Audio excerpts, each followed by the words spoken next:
할렐루야. 오늘 8절의 말씀처럼 여호와께 은혜를 입는 여러분 되길 바랍니다. 모든 종교는 우상 숭배를 장려하죠. 그래서 제가 해외를 몇 군데 다녀봤는데 태국에 딱 가보니까 큰 우상이 공항에 있어요. 이 부처상이죠. 그거는 뭘 말합니까? 우리는 우상 숭배하는 민족입니다. 그래서 그 태국을 가보니까 우리는 절이 산에 있잖아요. 근데 거기는 생활 속의 불교예요. 그러니까 골목에 이렇게 이 우상을 해놓고 화려한 불빛을 이렇게 비춰놓고요. 그냥 직장 끝나고 거기서 우상 앞에 제물 드리고 그 다음에 빌고 또 집으로 가고 그게 하나의 이 태국이더라고요. 또 제가 이 스리랑카를 가보니까 또 역시 공항에 큰 그 부처 우상이 딱 이렇게 세워져 있는 거 있죠. 그 뭘 말하죠? 우리 민족은 바로 이런 우상 숭배하는 그런 민족입니다. 곳곳에 가보니까 뭐 거대한 불상들이 많이 있는 것을 보게 되었습니다. 근데 오직 성경에만 우상 숭배를 금하고 있습니다. 출애굽기 20장에도 보니까 우상을 만들고 그 앞에 절하면 3, 4대 재앙이 만다고 나와 있고 또 고린도전서 10장 20절에도 보면 대저 이방인의 제사하는 것은 귀신에게 하는 것이라. 결국은 악한 영들을 불러들이는 것이다. 시편 16편 4절에도 보면 우상 숭배하는 자들은 괴로움만 더할 뿐이라. 그렇죠? 뭐 많이 있겠지만 세 구절만 놓고 보더라도 성경은 우상 숭배를 철저하게 금하고 있습니다. 왜 성경은 우상 숭배를 금합니까? 오늘 4절에 나와 있습니다. 4절에 당시의 땅에는 네피림이 있었고 네피림에 사로잡히게 되게 돼 있어요. 그래서 네피림이란 말이 이 히브리어는 이 네필림이죠. 그 나파르라는 동사가 명사화된 단어입니다. 근데 이 나팔이란 말이 떨어지다라는 뜻이거든요. 뭐 하늘에서 떨어지다 누굽니까? 사단마귀죠. 그러니까 네필림이란 말은 뭡니까? 이 사단의 문화 속에 흑암에 갇히게 된다는 것이죠. 바로 사단의 역사를 말하는 것입니다. 이게 바로 네필림이에요. 근데 그 당시에 노아 시대 때 땅에는 네필림이 있었고 그 네필림에 사로잡힌 결과가 뭡니까? 이사야 62장 60장 2절에 보니까 어두움이 땅을 덮고 캄캄함이 만민을 가리우는 그런 흑암 시대가 되는 것입니다. 그래서 성경은 금하는 거죠. 그 네피림 시대가 바로 이 노아 시대라 이 말이에요. 오늘 11절에 보니까 온 땅이 하나님 앞에 부패하고 포악함이 땅에 가득한지라. 부패란 말이 3번 나와요. 우리가 부패란 말은 뭐랍니까? 야, 모든 게 다 썩었구나. 우리 그렇게 이야기하잖아요. 야, 저 정치 현장에 들어가 보니까 모든 게 다 썩었구나. 야, 썩을 대로 썩었구나. 그게 바로 부패 아닙니까? 온 땅이 부패하고 온 땅이 죄악이 관영하고 포악하고 그런 시대가 되어버린 거지. 이게 바로 네피림 시대라. 그래서 하나님은요 우상 숭배를 금하는 것입니다. 하나님은 죄악이 세상에 가득할 때마다 심판이라는 걸 통해서 세상을 정화시킵니다. 그게 인류의 역사가 몇 번 있었거든요. 그 대표적인 게 노아 홍수십니다. 하나님 물로 세상을 심판하신 거죠. 왜? 하나님이 그대로 둬서는 안 되거든요. 땅이 죄악이 가득 차고 부패하고 썩을 대로 썩고 사람들은 막 포악해지고 난폭해지고 이 세상을 창조하신 사람을 창조하신 하나님이 그냥 두겠습니까? 아니죠. 세상을 심판하시죠. 그래서 정화시키는 것입니다. 다시 새롭게 하시는 것입니다. 소돔과 고모라가 그랬죠. 얼마나 타락한 도시입니까? 결국은 유황불로 그 소돔과 고모라를 심판하셨잖아요. 의인 한 명이 없었다니까요. 롯이 말합니다. 하나님, 저 소돔과 고모라 땅에 의인이 10명 있으면 그 의인 10명을 두고 심판하시겠습니까? 하나님 뭐라고 그래요? 그래, 10명 있으면 내가 심판하지 않을게. 하나님, 그러면 9명 있으면요. 9명 있다면 그것 때문에 내가 심판하지 않을게. 쭉 내려가죠. 하나님, 1명이 있다면 의로운 자, 하나님을 찾고 하나님 앞에 기도하고 정직하게 행하고 하나님의 뜻을 이루는 그 의인 1명이 있다면요. 하나님 뭐라고 그래요? 그래, 그 1명이 있다면 그 의인 1명 때문에 내가 심판하지 않을게. 그 말은 뭘 말해요? 의인 1명이 없었다. 이게 바로 네피림 시대. 노아 시대도 마찬가지죠. 물로 심판하잖아요. 마지막 때 심판이 예언되어 있습니다. 마지막 때의 현상이 뭡니까? 네피림입니다. 세상이 죄악으로 가득 차고요. 부패할 대로 부패하고 악한 자들이 날뛰고 그게 네피림 시대입니다. 한마디로 뭡니까? 어둠이 땅을 덮고 캄캄함이 만민을 가리우는 흑암 시대입니다. 무법 시대입니다. 마지막 때는 하나님 불로 심판한다고 그랬어요. 이 땅이 불로 다 사른다고 그랬어요. 베드로후서 3장 7절에 나오죠. 하나님은 세상을 심판하심과 동시에 구원 사역을 이루시는 줄 믿습니다. 그래서 노아 소돔 심판 때 롯과 그 가족들을 하나님이 구원하셨죠. 노아 홍수 심판 때는 하나님이 노아와 7 가족을 구원하셨어요. 어떻게? 방주 안에 집어넣는 거. 마지막 때는 하나님 불로 심판하시는데 하나님은 마지막 대환란 때 남은 자를 구원하신 줄 믿습니다. 이 땅에 구원받을 남은 자들이 있거든요. 요한계시록 보니까 2 증인들이 일어났어요. 정말 하나님을 찾고 하나님께 부르짖고 하나님의 의를 위하여 정직하게 행하고 하나님의 뜻을 이루는 그 2 증인들이 일어나서 핍박 속에 순교를 당하면서 마지막 시대 전도운동을 펼칩니다. 저는 그게 렘넌트라고 보거든요. 렘넌트 시대가 올 것이다. 오늘 본문에 하나님은 누구에게 방주운동을 맡기실까? 첫 번째로 하나님께 은혜를 입은 자. 그 사람에게 하나님 방주운동을 맡겨요.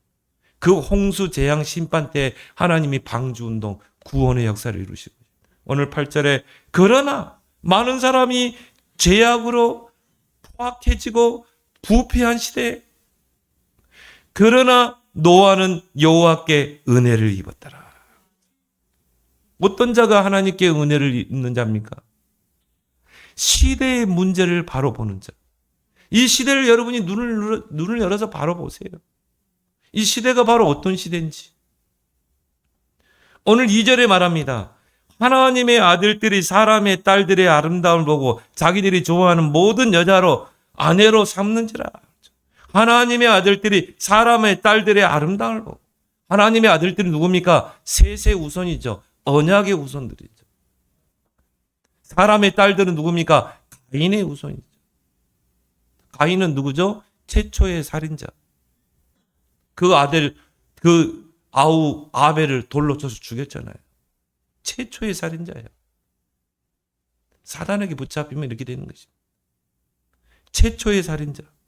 그 후손들이 이 땅에 계속 씨를 뿌리고 번성하고 아벨을 죽으니까 하나님께서 셋을 새로 주셨죠. 그 셋의 후손은 뭡니까? 언약의 후손입니다. 근데 그 셋의 후손들이 언약을 놓쳐버린 거예요. 하나님의 아들들이 사람의 딸들의 아름다움을 보고 자기들이 좋아하는 모든 여자로 뭘 말합니까? 자기 기준이죠. 하나님이 기준이 아니에요.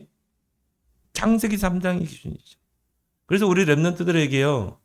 바른 결혼관을 심어야 돼요. 너희들이 앞으로 배필을 만날 때요. 뭘 기준으로 삼아야 돼요? 언약이 소통되는가? 정말 기도가 소통되는가? 왜 그렇습니까? 결혼으로 끝나는 게 아니라니까요. 그 후대가 중요하잖아요. 하나님이 아브라함 분명히 했잖아요. 네 씨로 말미암아 천하 만민이 복을 받을 것이다. 네 씨가 하늘의 별과 같이 번성케 될 것이다.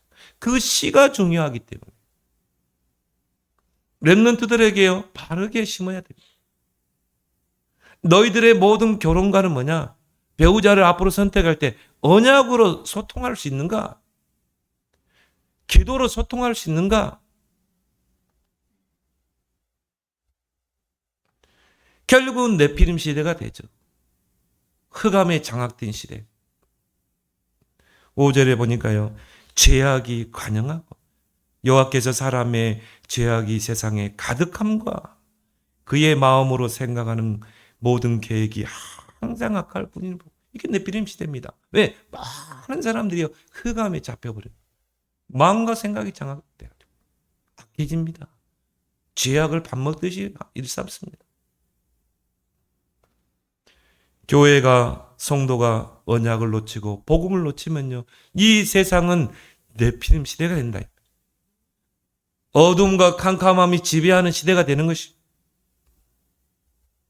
어떤 자가 하나님의 은혜를 입는 자입니까? 하나님의 마음을 아는 자. 그러니까 시대의 문제를 바로 보는 자. 두 번째는 하나님의 마음을 아는 자. 오늘 6절에 하나님의 마음이 나옵니다. 땅 위에 사람 지으셨음을 한탄하사 마음에 근심하시고. 하나님이 근심하신 거예요. 왜? 하나님은요 공의의 하나님이시고 사랑의 하나님이십니다. 공의라는 말을 뭘 말하죠? 공의대로 심판하세요. 심는 대로 거두시는 하나님. 이 세상이 죄악으로 가득하는데 하나님은 그대로 두십니까? 아니죠. 심판해야 된다니까요. 정화하셔야 돼요. 그게 하나님의 공의입니다. 그런데 그 공의 뒤에는 하나님의 사랑이 있는 것입니다. 그게 하나님의 큰 속성이죠. 그래서 오늘 이 8절 노아는 여호와께 은혜를 입었더라. 히브리어로 직역을 하면 이렇게 해석할 수 있어요. 노아는 여호와의 눈에서 은혜를 보았더라. 하나님께서 죄악 세상 네피림 세상을 보면서 하나님의 아들들이 언약을 다 놓쳐버려요. 세상에 세속화된 하나님의 아들들이 사람의 딸들을 보고 아름다움을 보고 시집가고 장고 그런 문자적인 의미도 있지만 교회가 성도가 세속화되어 버린 것입니다. 성도는 뭡니까? 구별된 자입니다. 세상과 구별된 자예요. 거룩할 성 물이 도 아닙니까? 거룩한 백성이 구별된 백성이 세속화되어 버린 거예요. 그러니까 결국은 네피림 시대가 되어버린 것입니다. 복음 다 놓치고 영적인 거 다 놓쳐버리고 그런 교인들 많습니다, 여러분. 무늬만 기독교인, 무늬만 썬데이 교인. 그게 말세의 징조라니까요. 그래서 하나님이 교회를 심판하시는 거예요. 교회가 성도가 언약을 놓치면 이 세상은 네피림 세상이 될 수밖에 없는 거예요. 노아는 여호와의 눈에서 은혜를 보았더라.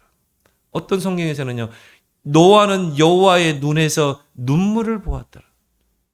하나님이 공의대로 세상을 심판하셔야 되는데 하나님은 또 이 세상을 너무 사랑하셔. 그런데 하나님의 공의는 실현돼야 되잖아요. 하나님의 진노와 긍휼입니다. 하나님이 그것 때문에 근심하신 거예요.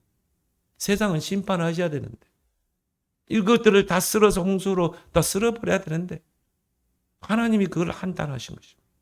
하나님이 그것 때문에 근심하신 거예요. 여러분은 하나님을 근심시키지 말고 하나님을 기쁘시게 하는 자 되길 바랍니다. 어떻게 하면 내가 하나님을 기쁘시게 할까? 여러분이 하나님을 기쁘시게 해보세요. 온수라도 화목하게 하시니라. 하나님의 진노와 심판 속에서 하나님의 은혜를 볼 수 있어야 되는 것이에요. 오늘 3절에 보니까 그러나 그들의 날은 120년이 되리라. 하나님께서 노아에게요 120년 동안 방주를 지게 하신 것이죠. 그죠? 그거 짓는데요. 뭐 몇 년 걸리겠지만 120년의 기간을 뒀다니까요. 그래서 노아가요 아라랏산 정상에서 뭐합니까? 방주를 지었다니까요. 지금과 같은 항공모함 같은 큰 방주를 지은 것입니다. 잣나무를 가지고. 그리고 어떻게 있습니까? 역청을 바르라. 앙과 박을. 물이 새 들어오지 못하도록. 잣나무, 고페르나무의 잣나무를 썩지 않는 나무죠. 그걸 120년 동안을 지었다니까요. 근데 유대인의 그 문헌에 보면요. 그때 아브라함이 그 노아를 데리고 뭐 했냐면요. 전도했어요. 이 뭐냐면은 사람들에게. 전도하면서, 무드셀라가 전도하면서 복음을 전한 것입니다. 많은 사람들이 거부를 했어요. 하나님의 심판이 곧 올 것이다. 하나님 물로 이 세상을 심판하실 것이다. 많은 사람이 조롱했겠죠. 야, 무슨 지금까지 살기 좋은 이 세상에 무슨 홍수 심판이냐. 다 농담으로 얘기했어. 소돔과 고모라 하나님 유황불로 심판할 때도요. 그 롯의 사위들이 농담을 얘기했잖아요. 무슨 하나님이 심판하십니까? 결국은 그 사위들 다 죽었잖아요. 유황불로. 120년을 기간을 둔 것입니다. 그래서 뭡니까? 방주 속으로 들어들어. 죄를 뉘우치고 하나님 앞에 돌아오도록. 그 120년 기간을 뒀는데 한 명도 돌아오지 않았다니. 지금 사람들이 전도하기 힘들더라고요. 저도 현장에 전도해 보면요. 사람들이 얼마나 완혹한지 몰라요. 하나님이 있는. 여러분이 오늘 구원받아도 이 자리에 앉아있다는 건 기적입니다. 아무나 여기 앉아있는 게 아니에요. 하나님의 은혜가 임해야 되는. 오늘 여기 있잖아요. 노아는 하나님께 은혜를 입었더라. 하나님의 은혜를 입어야 이 자리에 앉아있는 거예요. 이 설교를 여러분 아무나 듣습니까? 이 설교를 내가 저 세상 사람들 앞에 하면 미친놈이라 합니다. 이 설교를 내가 하면은. 근데 여러분은 듣잖아요. 들어야 되기 때문에 이 자리에 앉게 한 거 아니겠습니까? 여러분이 바로 하나님의 은혜를 입은 자예요. 그래서 이 자리에 앉아 있는 거지. 그렇다면 하나님의 계획이 여러분에게 있는 줄 믿습니다. 120년 동안 구원의 그 기회를 줬다니까요. 그래서 지금이 은혜 시대라고 그래요. 하나님 지금 기간을 두는 것입니다. 주님 이 땅에 재림주로 올 때 이 땅을 심판하신다고 그랬잖아요. 주님이 재림주로 오실 때까지 지금을 은혜 시대라고 그래요. 예수님이 이 땅에 초림으로 오셨죠? 그때부터 주님이 재림주로 오는 그 기간, 은혜 시간. 그리고 지금은요, 누구든지 오시오. 누구든지 주의 이름을 부르면 구원받으리라. 그래서 우리는 전도해야 되고요. 그래서 교회가 세워지는 거고. 그래서 교회는 문을 활짝 열어놓고 누구든지 오시오. 왜? 지금은 방주 문이 열렸다니까요. 근데 그 방주 문이 닫힐 때가 있다니까요. 닫히는 그 날이 이제 홍수 심판이 내리는 날인 것입니다. 그 구원의 방주의 문이 닫히는 때가 오는 것입니다. 그때가 이 천국 복음이 모든 민족에 증거되고 주님이 재림주로 오실 때 구원의 문이 닫히는 것입니다.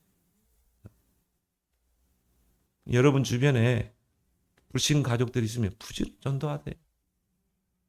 저는요, 처음에 제가 예수 믿고요. 가족 복음을 해서 생명을 걸었어요. 어쩔 때는 막 액션도 하기도 하고요. 구원의 문이 닫혀버리면 구원의 기회가 없는 것이고. 두 번째로 이 네피림 시대를 막는 유일한 길이 바로 방주운동입니다. 바로 뭡니까? 그리스도 운동해야 된다니까요. 왜 방주운동해야 됩니까? 네피림 흑암을 막는 유일한 길이 바로 방주 그리스도 운동이라니까요. 그래서 요한계시록 12장 12절에 보니까 마귀가 마지막 때가 된 줄 알고 분을 내고 내려갔다고 했어요. 발악을 합니다, 지금. 앞으로 세상은 더 포악해질 겁니다. 더 악해지고 더 죄악이 가능하고 더 부패할 겁니다. 사단이요, 이 세상을 완전히 죄악으로 물드는 것입니다. 사단의 12가지를 가지고 함정, 틀, 올무를 만들어 놓고 거기에 다 빠뜨리는 거예요. 거기에 다 가둬버리는 것입니다. 홍수 재앙을 막는 유일한 길이 그리스도라니까요. 그 430년 동안 애굽의 노예에서 몸부림을 쳤는데 해방이 안 됐잖아요. 어린 양의 피를 바를 때 해방돼 나왔다는 거예요. 사도행전 4장 12절에 다른 이로서는 구원을 받을 수 없나니 천하 사람 중에 구원받을 만한 다른 이름을 주시지 않았다. 하나님이 그리스도 외에는 구원의 그 이름을 주지 않았다니까요. 아니 홍수 심판이 내리는데 산 꼭대기 가면 삽니까? 막 홍수가 차가지고 막 전 세상이 물로 차오르는데 전에 보니까 막 쓰나미가 막 밀어치니까 일본에 보니까 사람들이 저 높은 데 간 사람은 살았어요. 밑에 저지 있는 사람들 막 쓰나미에 다 휩쓸려 가는 거 있죠.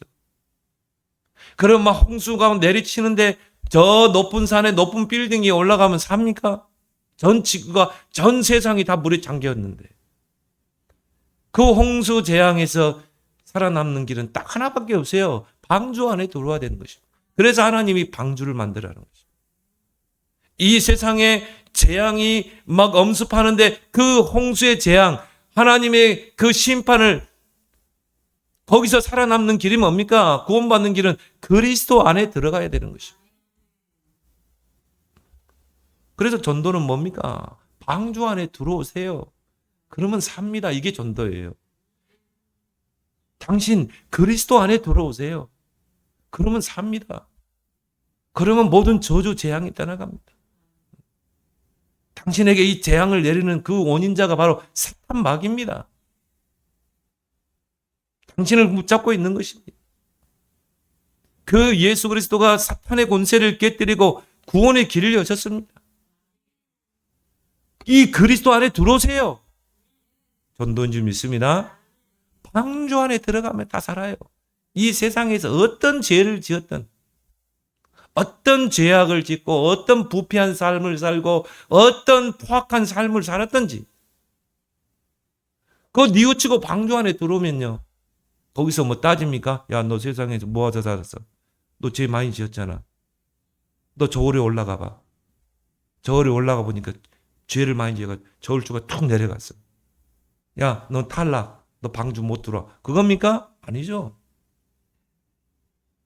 방주문이 열리면 누구든지 들어오면 돼요. 누구든지 살면 돼요. 살 수 있어요. 주님은 여러분의 과거를 묻지 않습니다. 여러분의 과거가 어떻게 살았든 하나님 묻지 않아요. 왜? 잘 알고 있기 때문에. 사단에게 붙잡혀서 결국은 속아서 산 거 아닙니까?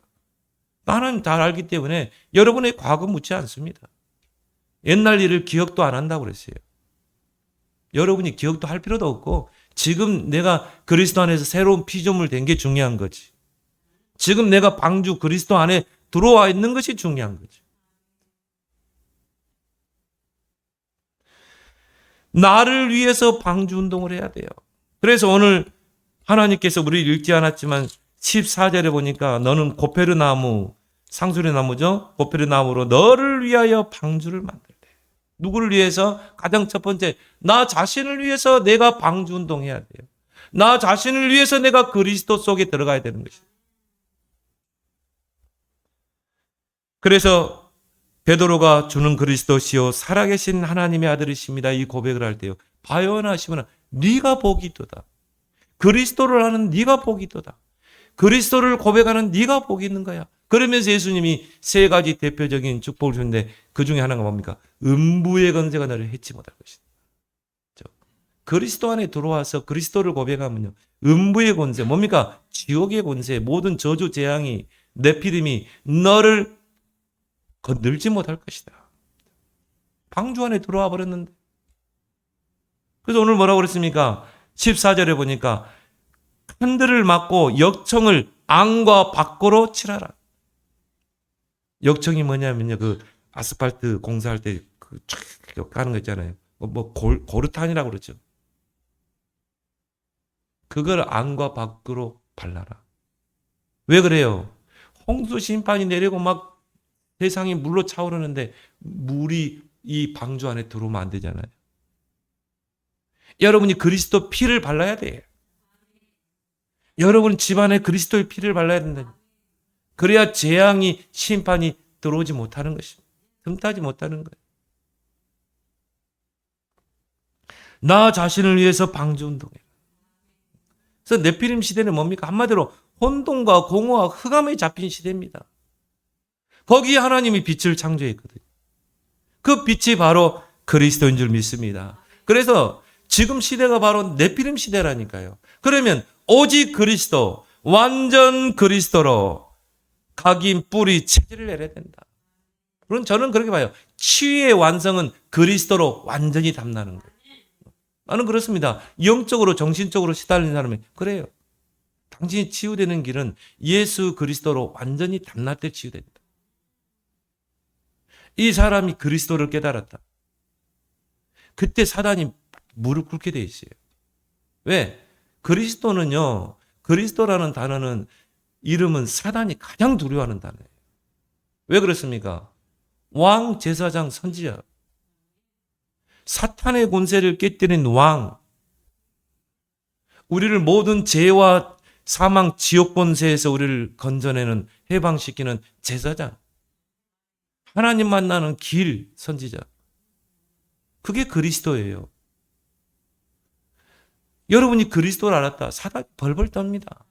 그 그리스도를 내가 고백하고 기도했다. 사단이 무릎 꿇는다니까요. 그러니까 사단이 그걸 모르게 하는 거죠. 혼미케 하는 거죠. 혼동, 공허, 흑암. 왜 저 사람은 정치적으로 시달리지? 혼동, 공허, 흑암. 네피림에 사로잡힌 거. 그래서 저는 그래요. 무조건 교회 와라. 무조건 교회 와서 그리스도 복음 들으라. 저는 정치적으로 흑암에 잡힌 자에게 다른 이야기 안 합니다. 그리스도만 계속 강조합니다. 왜? 어느 날 제정신이 들어와서 그리스도 깨닫는 순간 그때 그리스도의 빛이 들어가기 때문에 어두움의 흑암이 떠나가는 것입니다. 사단이 너희 발 앞에 속히 무릎 꿇게 됩니다. 그게 완전한 치유다. 물론 의사의 도움도 받고 해야 되겠죠. 어떻게 보면 교회가 방주예요. 무조건 교회에 끌어와서 듣게 해야 돼. 어느 순간 깨달아지면 끝난다니까요.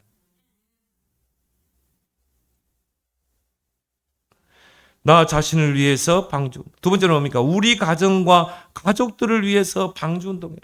오늘 18절에 그러나 너와는 내가 내 언약을 세우리니 너는 내 아들들과 내 아내와 내 며느리들과 함께 방주로 들어가라. 너희 가정과 가족들을 위해서 방주운동해라. 우리 가정에 침투하는 네피림을 어떻게 막을 것인가? 지속해서 그리스도를 선포해야 돼요. 여러분 아직 불신 가족들 있습니까? 만날 때마다 그리스도 선포해 보세요. 만날 때마다. 왜? 나만 방주 안에 들어가면 안 되잖아요. 우리 모든 가족들이 다 방주 안에 들어와야 되잖아요. 그래서 사단의 전략이 뭐죠? 가정을 네피림으로 무너뜨리라. 하나님이 에덴 동산에서 세우신 최고의 제도가 뭡니까? 가정입니다. 가정이라는 것은 하나님이 세운 거예요. 언약 전달의 통로요, 세계복음화의 도구요, 하나님의 축복이 흐르는 통로라. 언약이 흘러가는 통로라. 이게 가정이에요. 요즘 세대들이 가정을 우습게 보는데요. 가정은 하나님이 세웠다니까요. 하나님은 가정을 통해 하나님의 일을 하는 것입니다. 그러면 사단이 뭡니까? 가정을 무너뜨리는 거죠. 가정을 네피림으로 무너뜨리는 것입니다. 사단의 12가지를 가지고요. 가정을 후대들을 무너뜨리는 거죠. 우상문화, 귀신문화, 네피림 문화로. 그래서 하나님이 저와 여러분들을 먼저 불러서 언약을 맺은 것입니다. 그래서 18절에 너와는 내가 내 언약을 세우리라. 여러분 한 사람이 중요한 줄 믿습니다. 여러분 한 사람의 언약을 딱 붙잡고요. 방주운동해야 돼. 전 가족들을 다 방주 속으로 집어넣어야 돼. 그래서 하나님이 유명한 말씀을 했잖아요. 사도행전 16장 31절 주 예수를 믿으라 그래야면 너와 내 집이 구원을 받으리라. 한 사람이 하나님 믿고 언약 붙잡으면 그 한 사람 때문에 가족들이 다 방주 속에 들어오는 거예요. 여기 앞에 제가 증인 아닙니까? 저는 이 말씀 붙잡고 기도했다니까요. 그래, 나 한 사람을 통해 내가 중요하고 우리 가족들 다 하나님 품으로 돌아오게 하고. 그래서 강한 자를 결박해라. 하나님의 성령을 의지하고 기도해라. 왜? 흑암이 결박돼야 되기 때문에. 그래야 우리 가정에 하나님의 나라가 임합니다. 저는요, 다른 기도는 할 수가 없었어요. 우리 가족 보고만 그걸 놓고 얼마나 기도했는지 몰라요. 새벽에 가서 기도하고 정말 밤에 기도하고. 그때는 그리스도도 희미했어요. 그런데 하나님이요, 한번 부르더라니까요. 오늘부터 도전하길 바랍니다. 방주 밖에 둘 겁니까? 다 방주 속으로 들어보내야죠. 그래서 하나님이 여러분을 파수꾼으로 세운 것입니다. 우리 후대를 위해서 방주 운동을 했다. 자라나는 새싹이 줄기가 잘라지면 어떻게 됩니까? 성장이 멈춰버립니다. 기형적으로 자랍니다. 여러분 소나무 막이 휘어 있는 것도 있죠? 기형적인 성장. 교인들 보면요, 기형적으로 성장한 교인들이 있어요. 왜요? 싹이 잘라져가지고. 사단은 렘넌트 시기 때 언약이 각인 안 되도록 속입니다. 창세기 3장, 6장, 11장까지. 이걸 문화로 포장해가지고 광명한 천사로 가장해가지고 우리 자녀들을 얼마나 속이는지 몰라요. 그래서 뭡니까? 언약이 들어가서 이게 자라야 되는데 자라지 못하도록. 상처가 그 안에 있도록 속이는 것입니다. 그래서 우리는 양보할 수 없고 물러설 수 없는 각인 전쟁에 돌입해야 됩니다. 신명기 6장 4절 9절 뭔가 부지런히 각인시켜라. 각인 전쟁, 영적인 전쟁을 해야 되는 것입니다. 우리 자녀들을 네피림에서 건져내야 돼요. 네피림의 상태는 뭡니까? 강한 자에게 붙잡혀 있는 거잖아요. 그래서 마태복음 12장 29절에 뭡니까? 먼저 강한 자의 집에 들어가서 강한 자를 결박하고 우리 자녀들을 거기서 강탈해 오라. 강한 자의 손에서 강탈이라는 말이 뭐죠? 강제로 빼앗아 와야 된다는 거예요. 우리 자녀들이 지금 흑암의 네피림에 사로잡혔는데 그대로 둬서는 안 되죠. 강제로 빼앗아 와야 되죠. 강탈해 와야 된다니까요. 그럼 우리가 어떻게 합니까? 진짜 기도로 영적 싸움을 붙어야죠. 우리 후대를 위해서 방주 운동을 해야 된다. 세 번째, 여러분이 기억할 것은요, 이 땅은 성과 악의 전쟁터라는 것. 창세기 4장 이후로 세상은 성과 악으로 갈리게 돼 있어요. 그게 뭡니까? 가인이 결국은 살인을 저지르요. 아벨을 죽이잖아요.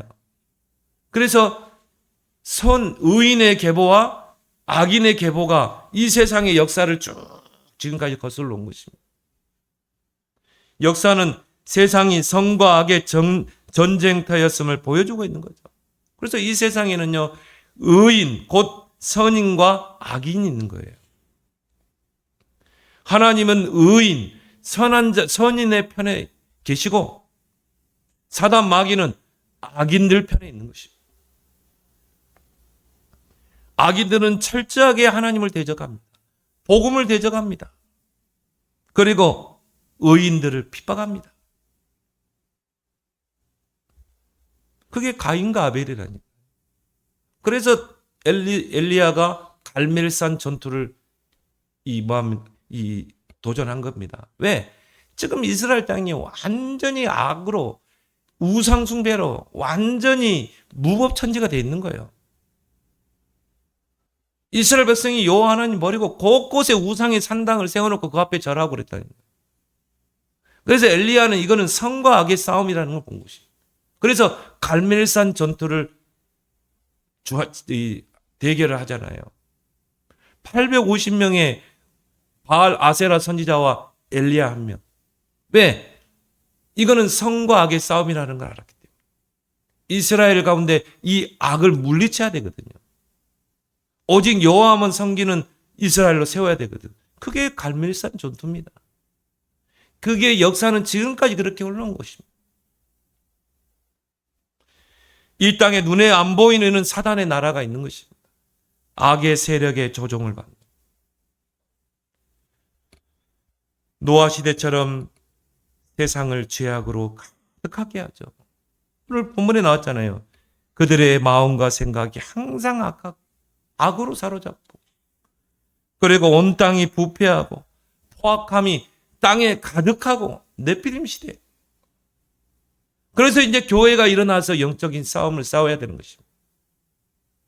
주의 백성들이 일어나서 영적인 싸움을 싸우고 기도해야 될 때인 것입니다. 하나님의 아들들이 언약 놓치고 세상과 타협할 때 세상은 어떻게 됩니까?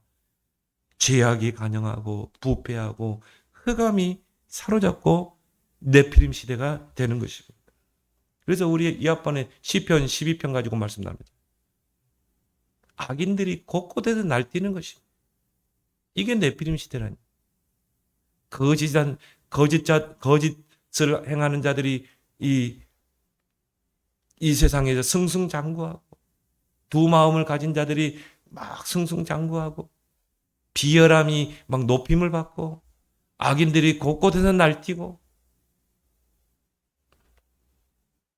여러분, 세상의 아름다움과 화려함에 속지 마세요. 오늘 2절에 뭐라 나옵니까? 사람의 딸들의 아름다움을 보고, 특히 우리 렘넌트들, 세상의 그 아름다움, 포장된 아름다움에 속지 말기 바랍니다. 언약을 굳게 붙잡고 정신을 똑바로 차려야 돼.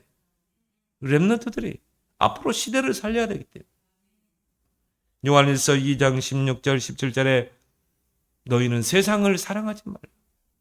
이 세상에 있는 모든 것이 육신의 정욕, 안목의 정욕, 이생의 자랑이니 거기에 속지 마라.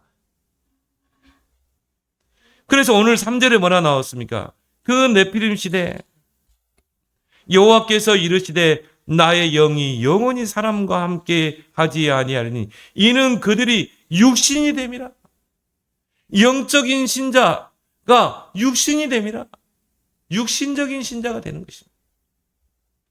그런 교인들 많습니다. 무늬만 기독교인지 육신적인 걸 쫓아 사는. 창세기 6장이죠. 창세기 3장 나 기준, 그리고 창세기 6장 육신적인 기준, 창세기 11장 성공, 출세를 위해서. 하나님의 나라는 가짐도 없어요.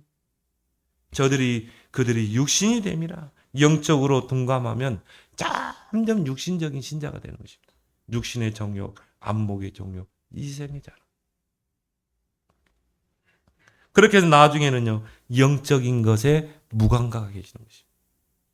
그걸 보고 우리가 세속화라고 그러죠. 세속화 되어버린 것입니다. 그래서 세상 종말 때는요, 믿음 있는 자들을 찾아보기가 힘들어져요. 솔직히 그렇습니다. 어둠이 땅을 덮고 캄캄한 만민을 가로울수록 믿음 있는 사람들이요, 많이 없어져요. 마태복음 24장 12절에 불법이 성함으로 많은 사람의 사랑이 식어지다. 하나님을 향한 그 사랑이 식어지다. 너무 세상이 불법을 행하면 그렇게 돼요. 누가복음 18장 8절에 인자가 올 때에 세상에서 믿음을 보겠네. 인자가 올 때, 예수님이 재림주로 오실 때 세상에서 믿음을 보겠네. 그 말은 뭡니까? 진짜 믿음 있는 사람이 없어진다. 다 세속화돼가지고 하나님의 아들들이 사람의 딸들의 아름, 다 거기에 세속화돼가지고 거기에 빠져가지고 교회는 아무 힘이 없고 세상에 악인들이 날뛰는데 교회가 아무 힘이 없어. 침묵하고 있어. 세상의 위기 속에 있는데 교회가 기도해야 되겠죠. 침묵하고 있어요. 인자가 올 때 세상에서 믿음을 보게 돼요. 정말 여러분들이 오늘 말씀을 붙잡고 하나님의 큰 은혜를 입고 우리가 이 시대에 해야 될 그리스도 운동, 기도 운동의 주역들이 되기를 예수 그리스도로 축원합니다. 하나님 은혜를 감사합니다. 네피림 시대에 하나님의 큰 은혜를 입은 하나님의 눈에서 은혜를 본 그 노아를 통해 방주 운동을 맡겼듯이 이 악한 세상 네피림 세상에 하나님의 눈에서 은혜를 보는 자들이 되고 이제 그리스도 운동, 방주 운동, 우리 후대에게 언약을 전달하는 그 방주 운동에 쓰임 받는 우리의 생이 되게 하여 주옵소서. 예수 그리스도 이름으로 기도합나이다. 아멘.